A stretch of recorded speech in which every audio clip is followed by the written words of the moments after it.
Bonsoir à tous dans cette assistance.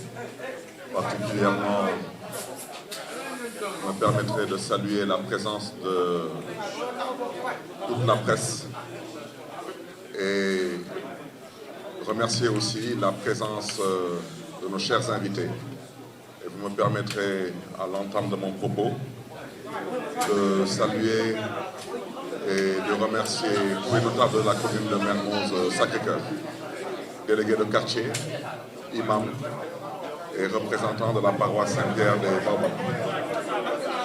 Et vous me permettrez aussi de remercier et de saluer la présence des maires, M. Mayom Diop, maire de Grand Yoff, M. Parle Samb, maire de Fan-Point Amitié, saluer la présence du maire des HLM, M. Ibrahim Seydi, saluer la présence de Mme Diouf, Bakar Mbaye, Pauline Diouf, saluer la présence de tous les conseillers municipaux de Dakar qui ont pu faire le déplacement.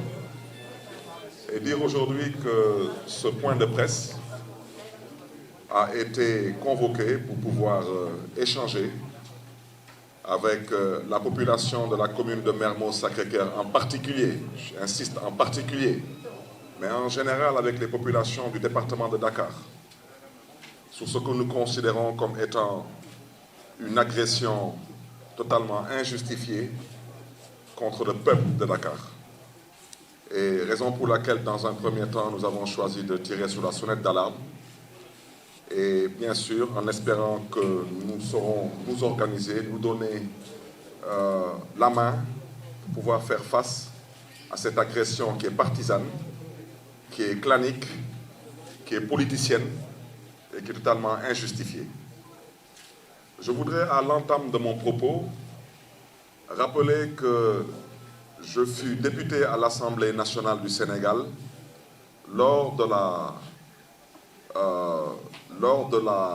du passage à l'Assemblée de la loi sur l'acte 3 de la décentralisation. Et je voudrais rappeler que je fais partie de ces députés qui ont soutenu l'acte 3 de la décentralisation, aussi bien en travaux de commission parlementaire qu'en plénière à l'Assemblée nationale. Et je rappelle aussi que cet acte 3 nous a permis, surtout lors de ce deuxième mandat, 2014 jusqu'à, je pense, 2022, je pense qu'au niveau de la commune de Mermoz-Sacré-Cœur, je ne pourrais pas parler pour toutes les 19 communes de Dakar, mais au niveau de la commune de Mermoz-Sacré-Cœur, Je pense que les habitants de cette commune ont vu tous les efforts qui ont été consentis par le conseil municipal de Mermoz-Sacré-Cœur, suite, bien sûr, donc, à ces recettes supplémentaires qui sont venues se greffer à notre budget, qui tournait autour de 300 millions entre 2009 et 2014. Et je rappelle que de 2014 à nos jours, nous avons toujours voté des budgets qui sont au-dessus de 2 milliards, 2 milliards et demi. Et cela grâce aux recettes consenties par l'acte 3 de la décentralisation. Et je rappelle aujourd'hui que ces recettes nous ont permis, au-delà des 9 compétences transférées, ces recettes nous ont permis de changer, entre autres, le visage de la commune de Mermoz-Sacré-Cœur. Mais en général, dans Dakar, partout, vous voyez que les autres maires des communes ont consenti énormément d'efforts, bien sûr, suite à ces recettes supplémentaires venues de l'acte 3 de la décentralisation. Et la raison pour laquelle j'ai convié aujourd'hui la presse à cette rencontre, c'est parce qu'à notre insu, je rappelle que l'acte 3 de la décentralisation, c'est la loi numéro 2013-10 du 28 décembre 2013 portant Code général des collectivités locales, qui transfère entre autres impôts, qui transfère certes la publicité, mais qui transfère surtout la taxe sur les ordures ménagères et sur le foncier bâti. Et il semble que le régime en place ait pris une autre loi qui devait compléter et modifier cette loi 2013-10 du 28 décembre 2013 portant Code général des collectivités locales. Ils ont pris une autre loi en 2019 et cette loi est la loi numéro 2019-12 du 8 juillet 2019.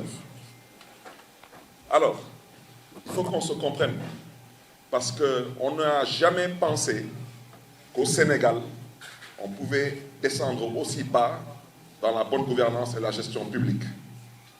Parce que quand on a parlé de l'acte 3 de la décentralisation, tous les Sénégalais, en particulier les Dakarois, ont dit qu'on voulait combattre l'ancien maire de Dakar, M. Khalifa Ababacar Sall, en retirant à la ville de Dakar des taxes et en les renvoyant dans les communes. Je fais partie de ceux qui pensaient que les communes devaient aussi être dotées de moyens et que la ville aussi devait exister, parce que la ville a sa raison d'être. Et je parle souvent de certains programmes comme l'éclairage public, comme le pavage, comme le lait à l'école, comme des programmes de santé avec l'hôpital Abass Ndao. Je considère que la ville de Dakar a sa raison d'être, elle doit jouer pleinement son rôle. Mais quand aujourd'hui, on nous fait croire que la plupart de ces recettes qui avaient été retirées à la ville de Dakar et qui ont été transférées dans les communes et qui ont permis à certaines communes d'avoir des politiques sociales, des politiques environnementales, des politiques de développement durable, beaucoup plus inclusives, et qu'on se lève sans aucune concertation, sans aucune évaluation de l'acte 3 de la décentralisation, et qu'on décide que par une loi 2019-12 du 8 juillet 2019, que certaines recettes qui étaient attribuées aux communes retournent à la ville de Dakar, il y a sérieusement un problème. Il y a un problème, et je souhaiterais dire aussi que ces taxes, je souhaiterais dire que l'article 1er de cette loi 2019-12 du 8 juillet 2019, elle attribue la recette à la fois aux communes et à la ville, ce qui rend une interprétation de ce texte par la Direction générale de la comptabilité publique et du Trésor comme étant une interprétation partisane et inadmissible. Je le répète, on ne peut pas comme ça subitement se lever et dire à la commune de Mermoz-Sacré-Cœur qu'elle ne disposera plus de sa taxe sur les ordures ménagères. Si la commune de Mermoz-Sacré-Cœur ne doit plus disposer de sa taxe sur les ordures ménagères, je rappelle au président de la République que ce n'est pas la mairie de Dakar qui nettoie la commune de Mermoz-Sacré-Cœur. Il faut qu'on se comprenne. Vous ne pouvez pas être le président de la République, vous retirez la taxe sur les ordures ménagères à Khalifa Ababacar Sall, vous créez l'UCG, et aujourd'hui vous décidez de reprendre la taxe sur les ordures ménagères et la retourner à la ville de Dakar. Je rappelle que cette taxe sur les ordures ménagères pour la commune de Mermoz-Sacré-Cœur est chiffrée à plus de 200 millions de francs CFA. Je rappelle que la taxe sur le foncier bâti a été retirée à la commune de Mermoz-Sacré-Cœur, parce que pour l'instant, je ne peux parler que de la commune de Mermoz-Sacré-Cœur, et je m'expliquerai un peu plus tard pourquoi j'insiste sur la commune de Mermoz-Sacré-Cœur, parce que malheureusement, il semble qu'on soit dans une dynamique de vouloir combattre des hommes. Ça ne sert absolument à rien du tout, parce qu'on combat des hommes quand on a les capacités intellectuelles et le courage politique de le faire. Quand on est incapable d'avoir les capacités intellectuelles ni le courage physique et politique d'affronter certains hommes politiques, c'est peine perdue. J'ai souhaité élever la voix parce que ce tort ne sera pas commis à l'endroit du maire que je suis. Ce tort sera commis, malheureusement, à l'endroit des populations. Et à ce titre, je voudrais surtout dire à l'endroit du pouvoir en place, et vous me permettrez d'interpeller directement M. Macky Sall, parce que tout cela fait partie de ses calculs politiciens. Il semble qu'on ait voulu faire disparaître la ville de Dakar. Mais il semble que malheureusement, on avait oublié que même si elle disparaissait, les 19 communes restaient. Et on s'est dit que même si les 19 communes restaient, l'objectif qu'on recherche, c'est qu'on n'envoie pas ou on ne renvoie pas le message qui consiste à dire que qui gagne Dakar, gagne la présidentielle. Et qui perd Dakar, perd la présidentielle. Alors on a dit que même si on faisait disparaître la ville et que les communes restaient, ce ne serait pas intelligent parce qu'en 2014, il semble qu'ils aient eu à gagner 16 communes sur les 19. Donc même si on fait disparaître la ville, ils vont réitérer le même coup. Puis ils se sont dit non, on va peut-être le faire autrement. On va nommer le maire de Dakar par décret présidentiel. Et il semble qu'ils soient malheureusement arrivés à la conclusion que le faire aussi, les 19 communes de Dakar resteraient en l'état. Et que le même signal serait renvoyé à l'opinion. Qui gagne Dakar, gagne la présidentielle. Qui perd Dakar, perd la présidentielle. Alors il semble maintenant qu'ils aient trouvé une autre astuce. C'est de faire disparaître Dakar au profit de 2 ou de 3 grandes communes. Je préfère ne pas polémiquer longtemps là-dessus, je le dis ici avec force. Dakar ne disparaîtra pas. Et je lance un appel et un message surtout à l'endroit de l'opposition. Cette opposition ne peut pas être totalement muette quand on parle du pétrole. Petit, pour ne pas dire trop insignifiant, pour faire disparaître la ville de Dakar. Elle ne disparaîtra pas. La communauté Lébou est interpellée. Je le dis, je le répète, je persiste et je signe. Le silence de certaines autorités dans ce pays-là, ce silence-là, il va arrêter. Parce que qui ne dit rien consent. Et qui consent est complice. Aujourd'hui, je voudrais dire qu'on est en train de vouloir asphyxier la plupart des communes de Dakar. Et je vais m'expliquer. On ne peut pas justifier aujourd'hui qu'une commune comme Mermoz-Sacré-Cœur, et je prends à témoin le maire Madiop Diop de Grand Yoff ici présent, vous pourrez l'interpeller après. Je prends à témoin le maire Parle Sambé ici présent, vous pourrez l'interpeller après. Demandez-leur s'ils ont perçu leur foncier bâti pour 2020, oui ou non. Demandez-leur s'ils ont perçu leur taxe sur les ordures ménagères pour 2020, oui ou non. Il n'y a aucun maire qui vote un budget. Les maires votent des projets de budget. Ça veut dire que nous votons des projets de budget que nous envoyons aux représentants de l'État qui s'appelle monsieur le sous-préfet. Et ce monsieur-là regarde est-ce que ce que nous avons fait, c'est conforme avec la loi, oui ou non. Une fois que ce sous-préfet approuve le projet de budget, ce projet de budget devient un budget. Comment est-ce que l'État du Sénégal, à travers son sous-préfet, a pu approuver le budget de la commune de Mermoz-Sacré-Cœur pour 2020? C'est quoi un budget? Un budget, ce n'est rien d'autre que des recettes et des dépenses. Nous avons indiqué à l'État du Sénégal que voici où nous comptons prendre nos recettes. Et nous avons bien indiqué à l'État du Sénégal qu'il y avait la taxe sur les ordures ménagères. On a aussi informé l'État du Sénégal que parmi ces recettes, il y a aussi le foncier bâti. Ils ont approuvé nos projets de budget. Et ces projets de budget sont devenus des budgets. Ils l'ont approuvé en 2020. Ils l'ont aussi approuvé en 2021. Vous allez regarder ce tableau-là. Aujourd'hui, vous avez le foncier bâti sur les résidences principales. Vous avez la taxe sur les ordures ménagères. Vous avez le foncier non bâti. Vous voyez tout ce que vous venez de voir là, ce sont des taxes qui ont été conférées aux communes d'arrondissement de l'époque, qui sont des communes de plein exercice, de par une loi. Non un décret et non un arrêté. Cette loi s'appelle le Code général des collectivités locales et c'est l'acte 3 de la décentralisation. Cette loi a été votée en 2013 et c'est la loi 2013-10 du 28 décembre 2013 portant Code général des collectivités locales. comment le régime de Macky Sall a décidé qu'en 2019, il a voté la loi numéro 2019-12 du 8 juillet 2019 et qui décide que toutes ces taxes retournent à la ville de Dakar. Il faut bien qu'on nous dise à quoi a servi l'acte 3 de la décentralisation. Il faut qu'on nous l'explique. On cherche à asphyxier les communes. Pour 2020, l'État du Sénégal doit à la commune de Mermoz-Sacré-Cœur le total de... Le diapo. Le diapo, arrêtez de dormir là-bas, s'il vous plaît.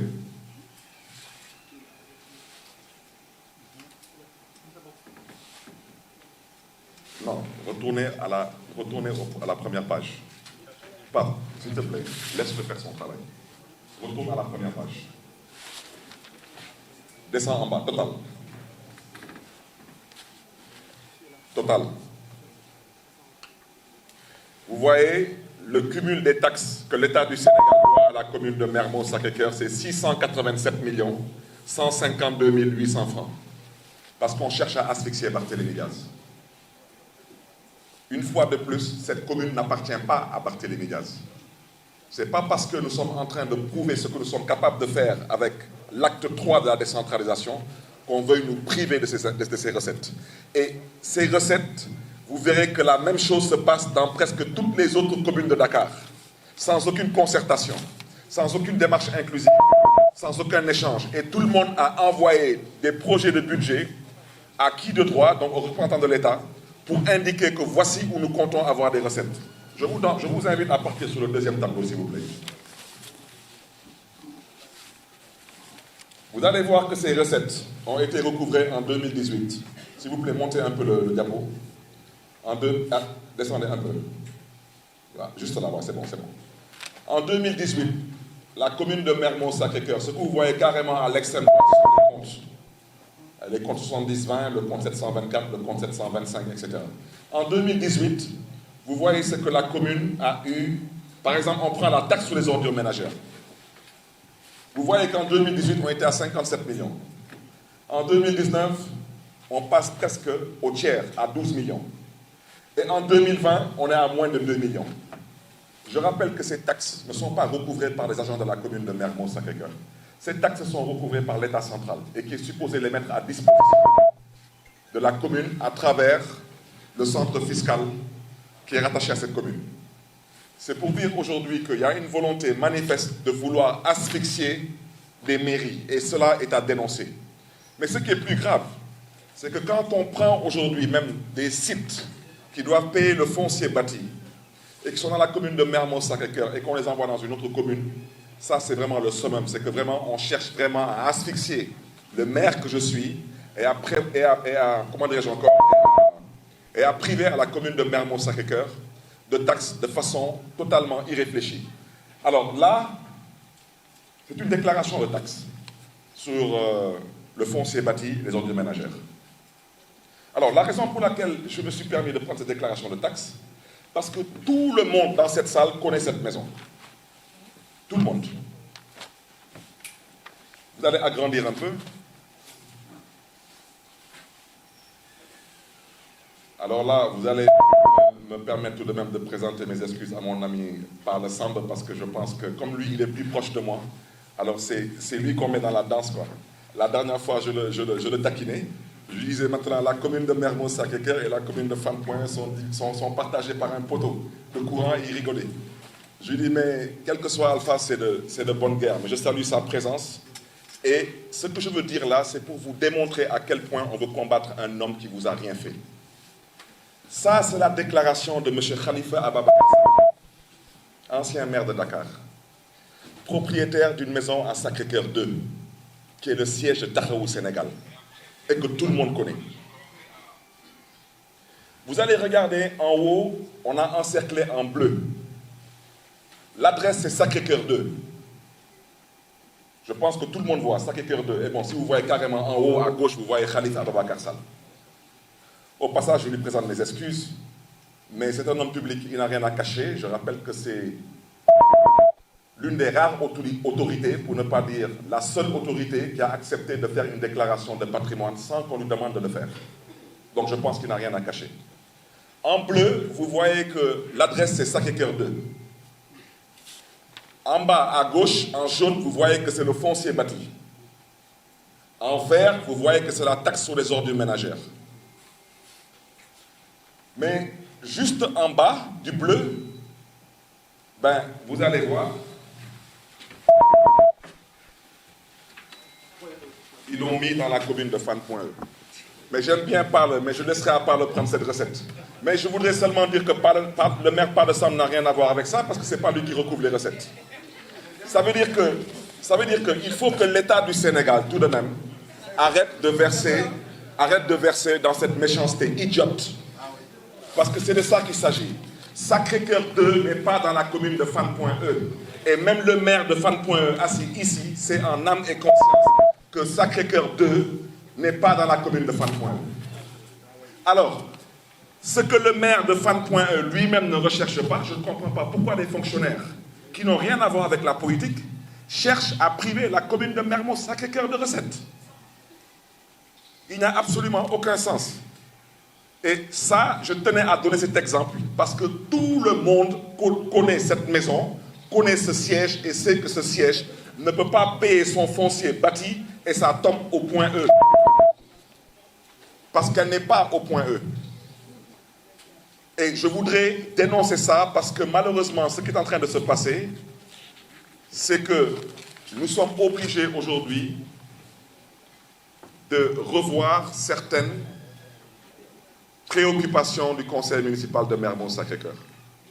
Nous sommes aujourd'hui obligés, je rappelle que la commune de Mermoz Sacré-Cœur a commencé à payer des bourses avec l'acte 3 de la décentralisation. Et si on peut peut-être aller sur le tableau des bourses, vous verrez vous-même qu'entre 2013 et aujourd'hui, la commune de Mermoz Sacré-Cœur a fait énormément d'efforts parce que nous sommes des socialistes, nous croyons en l'humain, nous investissons sur l'humain.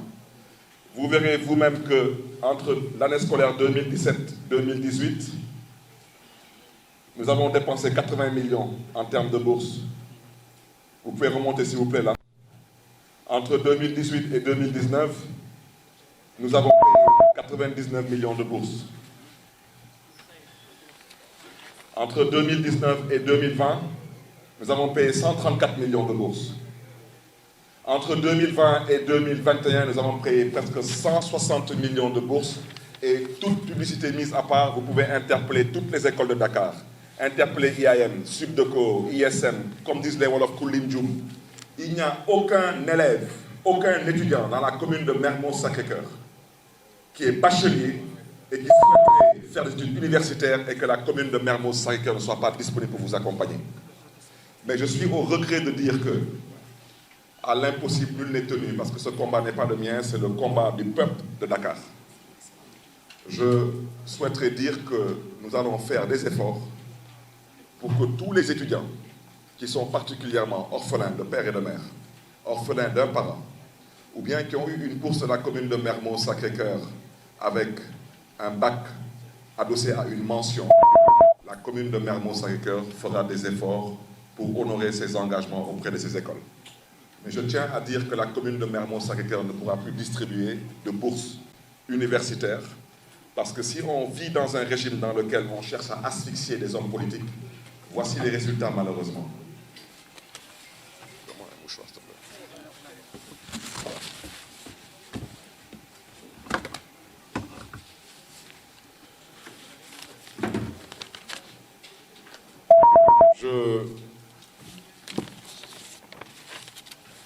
Je tenais aussi à dire que toujours, parce qu'il faut qu'on se comprenne, nous avons perdu presque 700 millions en 2020 et en 2021, les pertes sont estimées à un peu moins de 900 millions. Donc si on fait le calcul, en l'espace de 2 ans, on prive à la commune de Mermoz Sacré-Cœur de presque 1,5 milliard de recettes. Et il faut qu'on se comprenne, les bourses ne pourront plus être honorées. Je rappelle que nous avons décidé de maintenir la réhabilitation des routes de Mermoz, la première porte et la deuxième porte. Nous avons décidé aussi de maintenir la construction des postes de santé de Kadak, Pape et Amitié. Nous avons aussi décidé de démarrer le poste de santé de Sacré-Cœur 3. Les travaux démarreront ce jeudi. Et nous avons aussi donc décidé de terminer l'aménagement du canal à ciel ouvert qui longe la devanture du collège Sacré-Cœur et l'aménagement de la case Mermoz. Et je voudrais dire que ce que je le dis certes au nom de la commune de Mermoz-Sacré-Cœur, mais je vous invite à aller regarder ce qui se passe dans la commune de Grand Yoff, ce qui se passe à Dieuppeul-Derklé, ce qui se passe à Fann.E, ce qui se passe un peu partout. Il faudrait bien qu'on nous explique l'acte 3 de la décentralisation. A-t-il été voté pour rendre nos territoires des territoires fiables, viables, rentables et durables? Ou est-ce qu'on a voté l'acte 3 de la décentralisation pour combattre Khalifa Sall? Et est-ce qu'aujourd'hui, retourner ces recettes à la ville de Dakar, ça signifie quoi? Il faut qu'on nous l'explique. Parce qu'on ne peut pas aujourd'hui prendre des décisions de cette nature. Elles sont aussi légères et elles pensent qu'elles peuvent passer comme lettres à la poste sans aucune réaction de notre part. Je peux accepter une opposition, et je rappelle que le président Macky Sall n'est pas le premier président auquel je me suis opposé. Je me suis opposé à M. Abdoulaye Wade, ancien président du Sénégal. Et je n'ai jamais imaginé dans ma vie qu'un chef d'État pouvait tomber aussi bas et descendre aussi bas dans les caniveaux pour combattre les hommes. Et Dakar, il faut qu'on se comprenne. Il y a énormément de bruit. Je le répète, Dakar est notre base politique. Et je le répète avec force. Nous sommes candidats à la mairie de Dakar et c'est notre droit le plus légitime. Et si on pense que c'est à travers des actes de cette nature qu'on va nous affaiblir, c'est peine perdue. Il semble que la Cour des comptes soit arrivée à la commune de Mermoz-Sacré-Cœur. Je leur souhaite la bienvenue. Il semble qu'ils soient arrivés 12 ans après ma prise de fonction. Mais comme c'est à la veille des élections, je souhaite à la Cour des comptes la bienvenue dans la commune de Mermoz-Sacré-Cœur. Mais je le dis tout de suite, personne ne m'empêchera d'être candidat à la mairie de Dakar. Personne. Inch'Allah, personne. Personne. Il semble qu'à la veille de l'élection présidentielle, vous avez envoyé une inspection à la mairie de Dakar. La suite, on la connaît. Je vous dis, bienvenue à la commune de Mermoz-Sacré-Cœur, je serai candidat à la mairie de Dakar. Ça, vous pouvez nous faire confiance parce que cette façon de faire de la politique, il y en a marre et ça va arrêter. Faites votre travail comme vous devez le faire, mais je vous dis, il n'y aura pas de deuxième vague. Il y aura un point de non-retour. Parce que les gens en ont marre de cette façon de faire de la politique. L'inspection de la Cour des comptes est la bienvenue. Je vous souhaite de faire votre travail dans les plus brefs délais et de rendre vos conclusions. À ce pouvoir politique, votre intimidation ne passera pas. J'ai même oublié, il semble que mon dossier ait été appelé à la cour d'appel la semaine dernière. Mais bon, je n'ai pas été informé. Que ce soit le tribunal, que ce soit la Cour des comptes, faites ce que vous voulez, par la grâce de Dieu, je serai candidat à la mairie de Dakar.